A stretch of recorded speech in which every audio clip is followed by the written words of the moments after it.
વડોદરા જિલ્લાના સાવલી તાલુકાના ગોઠડા ગામના હિન્દુ પરિવારો દ્વારા મુસ્લિમ બિરાદરોને રોજા ઇફતારી કરાવી કોમી એકતાનું ઉત્તમ ઉદાહરણ પૂરું પાડ્યું હતું. મુસ્લિમ ધર્મમાં 5 મુખ્ય પાયા પૈકી નમાજ સહિત રમજાન માસમાં રોજાનું પણ ખૂબ જ મહત્વ રહેલું છે, જેના અનુસંધાને મુસ્લિમ બિરાદરો, મહિલાઓ, બાળકો રોજા રાખતા હોય છે.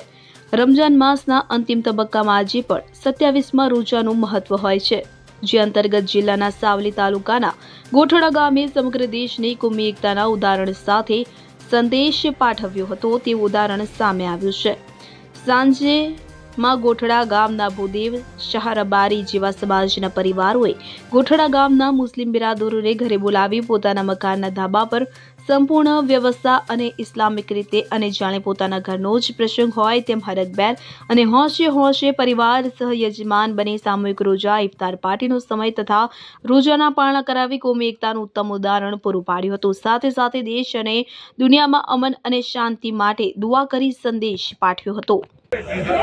સાવલી તાલુકાના ગોઠડા ગામે આજે રમજાન માસના 27મી રોજાના દિવસે ઇફતાર પાર્ટીનો પ્રોગ્રામ રાખવામાં આવ્યો. એ ઇફતાર પાર્ટીનો પ્રોગ્રામ અમારા ગોઠડા ગામના રહીશો જે હિન્દુ સમાજના છે એ લોકોએ મુસ્લિમ બિરાદરોને બોલાવી અને આજે ઇફતાર પાર્ટી કરાવી.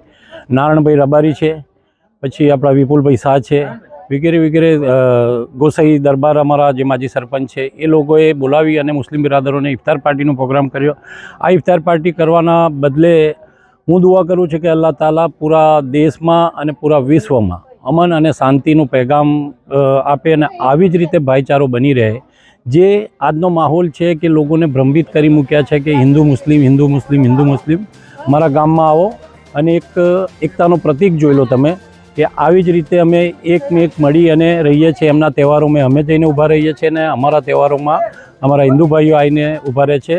તો પછી એકવાર હું દિલથી દુઆ કરું છું કે અલ્લાહ તાલા આખા મારા ગામમાં, તાલુકો, દેશ અને વિશ્વમાં આવી રીતે શાંતિ અમન રાખે અને આગળ એવી રીતે અમે એકમેક મળી અને એક સાથે રહી અને આવા તહેવારો ઉજવતા રહીએ એવી હું આશા વ્યક્ત કરું છું. ધન્યવાદ. ઇકબાલ લુહાર, સાવલી.